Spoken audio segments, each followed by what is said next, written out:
पाकिस्तान ने दुस्साहस किया है, बहुत बड़ा। ये आसानी में नजरअंदाज नहीं किया जा सकता। अब मैं सीधे में जनरल जीडी बख्शी साहब आपके पास आते हुए अब बिल्कुल खरी बातें करते हैं। आगे क्या करना होगा, पाकिस्तान में बैठे आतंकवादियों क्या वहां से बयान देते हैं और उसके 1.5 महीने के बाद दिल्ली में इस तरह का ब्लास्ट हो जाता है कि हम कोर्ट कचहरी की बात ना करें, फॉरगेट द कोर्ट कचहरी। हमने क्लियर वार्निंग दी थी पाकिस्तान को कि any act of terror will be treated like an act of war. मैं क्लियर कहना चाहता हूं, ऑपरेशन सिंदूर 1.0 के बाद पाकिस्तान को क्लियर वार्निंग दे दी गई थी, चेता दिया गया था, any act of terror henceforth will be treated as an act of war.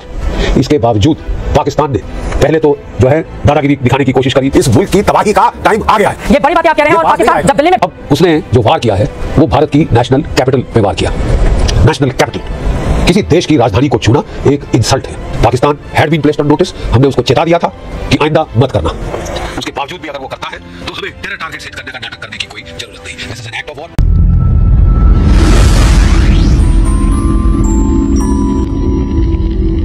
अब मैं सीधे मेजर जनरल जीडी बख्शी साहब आपके पास आते हुए आप बिल्कुल खरी बातें करते हैं और कई बार हमने ये भी देखा है खरी बातों की वजह से आपको निशाने पर भी एक वर्ग की ओर से लिया जाता है। लेकिन ये जो हालात पैदा हुए राजधानी दिल्ली में, जिम्मेदारी जवाबदेही किसकी, कहां पर बड़ी चूक हुई, आगे क्या करना होगा? पाकिस्तान में बैठे आतंकवादियों क्या आका वहां से बयान देते हैं और उसके 1.5 महीने के बाद दिल्ली में इस तरह का ब्लास्ट हो जाता है।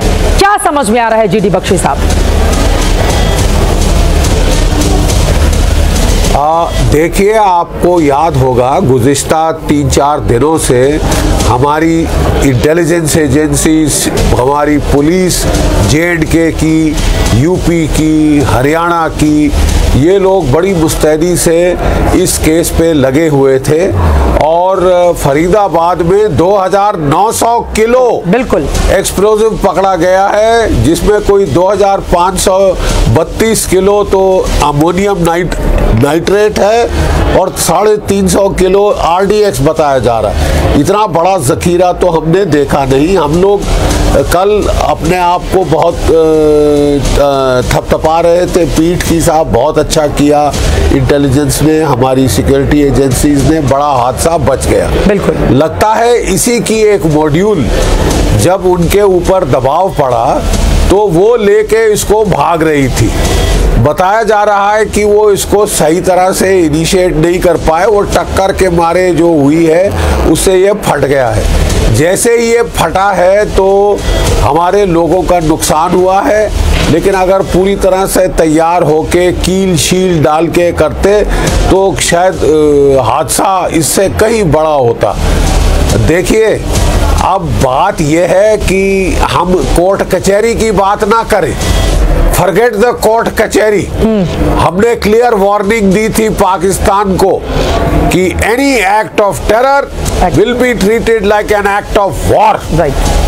ठीक है साहब, बिल्कुल। और अब जो है ये जो केस बड़ी अच्छी तरह से पकड़ा गया है। एक्चुअली अपनी कारस्तानी करने के पहले ही ये लोग जो है ये सिक्योरिटी एजेंसीज के नेट में आ गए थे और तकरीबन पूरा सांप पकड़ लिया था, दुम रह गई थी बाहर और दुम ने ये वार किया है। तो इसके बारे में हमको डिटेल्स तो बहुत जल्दी मिल जाएंगे। ये लोग कस्टडी में हैं और they are singing like canaries, गा रहे हैं खूब अच्छी तरह से। सारा डिटेल मिल जाएगा। कितनी कॉल्स पाकिस्तान से करी टेलीग्राम पे, कोई 4000 की बात की जा रही थी मुजम्मिल की। बिल्कुल, ये चीन में डॉक्टरी MBBS करके आया है। हा? तो इसकी तो हमको तय पता है और अब मेरा ख्याल वक्त आ गया है कि हम ये तमाशा हमेशा के लिए खत्म करें। इस मुल्क की तबाही का टाइम आ गया है। ये बड़ी बातें आप कह रहे हैं। और पाकिस्तान जब दिल्ली में ब्लास्ट हुआ दुम है, तो उसके बाद पाकिस्तान के हुक्मरानों का एहसास हुआ चाहे कैसे, और वहां पर भी तैयारी शुरू की गई है, क्योंकि इसके पहले हमने देखा था कई आतंकवादी अड्डों को नेस्तनाबूद हमारी सेना ने किया था। हालांकि देश के भीतर उस पर भी राजनीति हम सब ने देखा है। मैं क्लियर कहना चाहता हूं, ऑपरेशन सिंदूर 1.0 के बाद पाकिस्तान को क्लियर वार्निंग दे दी गई थी, चेता दिया गया था, any act of terror henceforth will be treated as an act of war। इसके बावजूद पाकिस्तान ने पहले तो जो है दादागिरी दिखाने की कोशिश करी सर क्रीक में, वो डोनाल्ड ट्रंप ने 3 बार उसको वॉशिंगटन क्या बुला दिया, आसिम मुनीर को, उसको तो सर पे चढ़ गई लगती। विस्की एज इट इज ज्यादा पीता है और ये तो विस्की से भी ज्यादा चढ़ी है कि डोनाल्ड ट्रंप का मैं चाहता हूं, लव फेस्ट हो रहा है। और इसके चलते अगर वो सोच रहा है कि वो एक और युद्ध छेड़ सकता है और अमेरिका उसे बचा लेगा, मेरा ख्याल ये बहुत गलत मिसकैलकुलेशन है और बड़ी डेंजरस मिसकैलकुलेशन है, बहुत ही खतरनाक मिसकैलकुलेशन है। ठीक है, अब उसने जो वार किया है वो भारत की नेशनल कैपिटल पे वार किया। नेशनल कैपिटल, किसी देश की राजधानी को छूना एक इंसल्ट है, एक बहुत गहरी इंसल्ट, और इसका जवाब देना मैं समझता हूं अनिवार्य होगा। Pakistan had been placed on notice, हमने उसको चेता दिया था कि आइंदा मत करना। उसके बावजूद भी अगर वो करता है तो हमें टेरर टारगेट्स हिट करने का नाटक करने की कोई जरूरत नहीं। This is an act of war, it has to be responded accordingly. We must hit back and hit back hard, ताकि ये फिर भगड़े ना करते फिरे कि हम जीत गए, अपनी दर्द की आहें छुपाकर, जैसे कि पिछली बार करने की कोशिश की थी। आसिम मुनीर अपने आप को चीफ ऑफ डिफेंस फोर्सेस बनाना चाहते हैं, कुछ भी नाटक करो, ठीक है। इनके झगड़े चल रहे थे जो कि एयर चीफ मार्शल बाबर हैं, जो इनसे सीनियर है, उसको इन्होंने कॉन्स्टिट्यूशन अमेंड करके जूनियर बना दिया है। और ये मेरा ख्याल इनको कहीं ऐसा ना हो कि ये डिसीजन रिग्रेट करनी पड़े कि मैं पाकिस्तान का चीफ ऑफ डिफेंस स्टाफ बनूं ऐसे नाजुक मोड़ पे, नाजुक मौके पे, और प्रेसिडेंट फॉर लाइफ बन जाऊं। खैर देखते हैं आगे आगे होता है क्या। पाकिस्तान ने दुस्साहस किया है बहुत बड़ा, ये आसानी में नजरअंदाज नहीं किया जा सकता। Pakistan should be prepared for what comes next. जय भारत।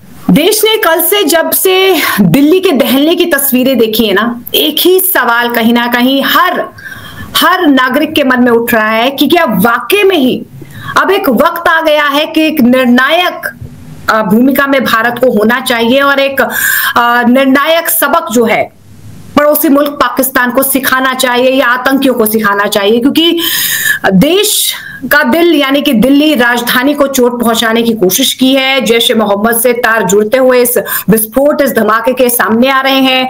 टॉप एजेंसियां लगातार इस पूरे मामले की जांच कर रही हैं, गृह मंत्रालय नजर बनाए हुए हैं, लेकिन बहुत सारे इनपुट्स मिल रहे हैं जैश ए मोहम्मद से जुड़े हुए, फिदाइन हमले से जुड़े हुए। क्या पैटर्न है, किस तरीके से इस पूरे हमले को अंजाम दिया गया, क्या इससे भी बड़ा कोई हमला हो सकता था, इन तमाम बातों को हम समझने की कोशिश करेंगे। कर्नल दानवीर सिंह फिलहाल मेरे साथ मौजूद है as a defence expert. Sir बहुत बहुत स्वागत है आपका। सर सबसे पहले तो मैं हर देशवासी के मन की एक बात मैं कहना चाहूंगी कि क्या वो जो पॉज बटन था ना ऑपरेशन सिंदूर वाला, अब वो प्ले पर आने वाला है, क्या मान ले हम? एब्सोल्युटली आना चाहिए, क्योंकि प्रधानमंत्री मोदी भूटान जाने से पहले बोल के गए हैं कि इसके और निर्णायक तरीके से इसका हल निकाला जाएगा, वर्ड्स टू दैट इफेक्ट। और जहां तक तार जुड़ने का सवाल है, गवर्नमेंट की एजेंसीज को अभी टाइम लगेगा आधिकारिक तौर पर बताने के लिए, लेकिन जो पैटर्न है वो बिल्कुल क्लियर है कि ये सारे के सारे तार पाकिस्तान से जुड़ते हुए नजर आ रहे हैं, इसमें कोई संदेह नहीं होना चाहिए। और जो जिस तरीके से एक्सप्लोजन हुआ है, जिस तरीके से, और जो व्यक्ति उसमें मारा गया है, और उसका लिंकेज श्रीनगर के अंदर जो जैश ए मोहम्मद के पोस्टर लगे थे उसके साथ भी जुड़ा है, उस पूरे मॉड्यूल, फरीदाबाद मॉड्यूल के साथ उसका लिंक जुड़ा हुआ है, और बहुत बड़े पैमाने पर एक्सप्लोजिव रिकवर हुआ है फरीदाबाद में। तो ये पूरी तरह से एकदम क्लियर है कि ये पाकिस्तान द्वारा एक बड़ी साजिश रची जा रही थी, बहुत बड़ी साजिश, जिसकी शायद आप और मैं कल्पना नहीं कर सकते। वो मैं इसलिए कह रहा हूं क्योंकि तकरीबन 3000 किलो का अमोनियम नाइट्रेट और खबरों के अगर बात माने, कई जगह पे ये भी मेंशन किया है कि 350 kg RDX।